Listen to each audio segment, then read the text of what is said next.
রাসূল করিম সাল্লাল্লাহু আলাইহি ওয়াসাল্লাম নিজ ঘরের মধ্যে একদিন বসা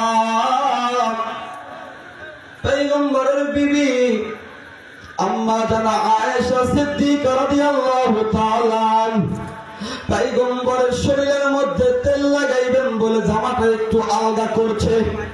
পয়গম্বরের শরীরে তেল দিবে বলে যখন জামাটা আলগা করে ধরছে, ও বন্ধু, আলগা করার পরে পয়গম্বরকে কাদিরা পয়গম্বরকে আম্মা জানা আয়েশা প্রশ্ন করে, ইয়া রাসূলুল্লাহ, ইয়া হাবিবাল্লাহ, আপনার কোনদিন কোন সময় কোন এক কালে আপনার শরীরের মধ্যে কি বসন্তের দাগ হয়েছিল? রাসূল করিম সাল্লাল্লাহু আলাইহি ওয়াসাল্লাম অক্লান্ত হৃদয় নিয়ে বলে, আয়েশা, এ আয়েশা, তুমি কি বলো রে আয়েশা? আমি পয়গম্বরের শরীরের মধ্যে মুসা মাছি পড়া হারাম ছিল। আমি পয়গম্বরের শরীরের মধ্যে কিভাবে ঘা আসবে রে আয়েশা? আমি পয়গম্বরের শরীরের যে ঘামটা বাহির হইতো, এই ঘামটা সকলে আতর হিসেবে, মিস্ক আম্বর খুশবু হিসেবে আরবের বড় বড় অনুষ্ঠানের মধ্যে ব্যবহার করা হইতো রে আয়েশা। আমি পয়গম্বর যে রাস্তা দিয়ে যাই, একটা অন্ধ সাহাবীও বলতে পারে পয়গম্বর এই রাস্তা দিয়ে গিয়েছে।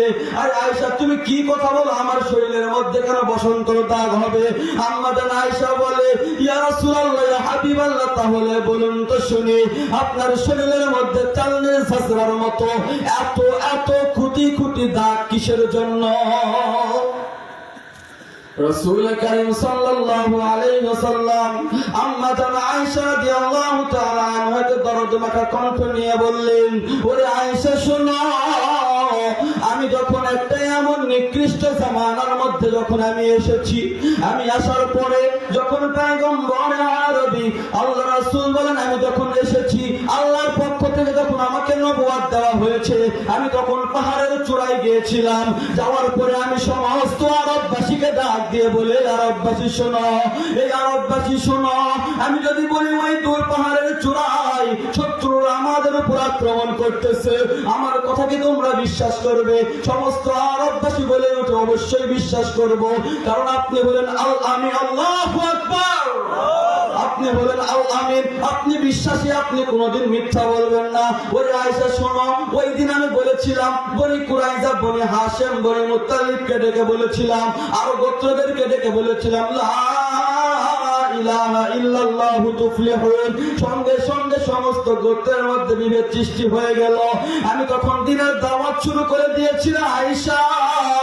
দিনের দাওয়াত দিতে দিতে এক পর্যায়ে আমি যখন আল্লাহ পাক সুবহানাহু ওয়া তাআলাকে হুকুম নিয়া তায়েফের জমিনে যখন গিয়েছিলাম দিনের দাওয়াত দেওয়ার জন্য, তায়েফের জমিনে যাওয়ার পরে আমি যখন বলেছিলাম লা ইলাহা ইল্লাল্লাহু তুফলিহুন, ওই তায়েফবাসী দুষ্ট কাফেরেরা ছোট ছোট বাচ্চাদেরকে দিয়া আমার সাথে এমন খারাপ ব্যবহার করেছে রে আয়েশা, আমার পিঠের মধ্যে কঙ্কর নিক্ষেপ করেছে, আমার পিঠ থেকে রক্ত বাহির হইতে হইতে আমার পিঠ পুরাটাই রক্তে রঞ্জিত হয়ে গেছে রে আয়েশা। শুধু আমার পিঠ রক্তে রঞ্জিত হয় নাই, আমার পিঠ থেকে রক্ত পড়ে আমার জুতার সঙ্গে লেগে গিয়েছে রে আয়েশা। আজকে সেই দাগ তুমি দেখতেছো। ওরে আয়েশা, তুমি শোনো, আমি তোমাকে বলে যাই, আমার গুনাহগার উম্মত যখন ময়দানে মাহশরে গিয়ে যখন কাঠগড়ায় যখন ময়দানে মাহশরে উঠবে, যখন আয়েশা যখন ওই সময় আমার গুনাহগার উম্মত থেকে যাবে, আমার গুনাহগার উম্মত যখন সামনে যাইতে পারবে না রে আয়েশা, আমি রাসূল করিম সাল্লাল্লাহু আলাইহি ওয়াসাল্লাম আল্লাহর দরবারে গিয়ে আমার পিঠটি দেখিয়ে বলবো, আল্লাহ, আমি আমার গুনাহগার উম্মতের জন্য আমার নিজের জীবনকে বিসর্জন দিয়েছি। আল্লাহ, আমি আমার গুনাহগার উম্মতের জন্য পিঠের মধ্যে পাথর খেয়েছি। আরে আয়েশা শোনো, শুধু আমি আল্লাহর কাছে এই কথাই বলবো না, আমি আল্লাহর কাছে এই কথাও বলতে বাধ্য হব, আল্লাহ, আমি আমার উম্মতের জন্য নিজের জীবনকে বিসর্জন দিয়েছি। আরে আয়েশা শোনো, আমি নবী আল্লাহর দরবারে বলবো, আয় আল্লাহ, আমি 70 জন সাহাবার জানাজা পড়াইছি, আমি আল্লাহর দরবারে এই কথাও বলবো, ইসলাম মানার কারণে সুমাইয়াকে বর্ষা দিয়ে নিক্ষেপ করে মারিয়ে ফেলে দেওয়া হয়েছে, আমি আল্লাহর দরবারে এই কথাও বলবো, আমার প্রাণের চাইতে প্রিয় চাচার কলিজা বাহির করে চিবিয়ে চিবিয়ে খাওয়া হয়েছে। আরে আয়েশা শোনো, এই সমস্ত কষ্টের কথা বলার পরে আমি আল্লাহর দরবারে সবকিছু যখন পেশ করব, আল্লাহ পাকের দরবারে যখন আমার গুনাহগার উম্মতগুলো থেকে যাবে রে আয়েশা, আমি এই কথা বলার দ্বারাই আমি আমার গুনাহগার উম্মতের নাজাত চাইব রে আয়েশা।